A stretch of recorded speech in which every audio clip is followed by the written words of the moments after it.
না ইউটিউবে ছাড়ব। ইন্ডিয়ান ভিডিও অভাব নাই, বাংলাদেশি ভিডিও নাই। বাংলাদেশে হলো মনে করেন সব হলো বেইমান গাদ্দার বাংলাদেশি লোক।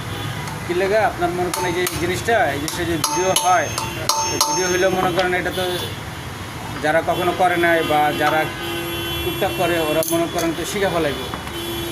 তো শিখে ফেলাইলে তো মনে করেন ওই যারা জানে তাদের কাছে আর যাইব না, এরা মনে করে এটা তাদের কাছে আর কাজ করাইব না। এরপর অনেক পুরান মেকানিক আছে যারা এটা চিন্তা করে যে এরা যাচ্ছে বাজাজের ওই যে একটা বাইক ব্লক আছে, হ্যাঁ নাম দেন কি ওর, ওই বাইকের প্রত্যেকটা কাজের ভিডিও ওইটা বাইকের বাজাজের শোরুমের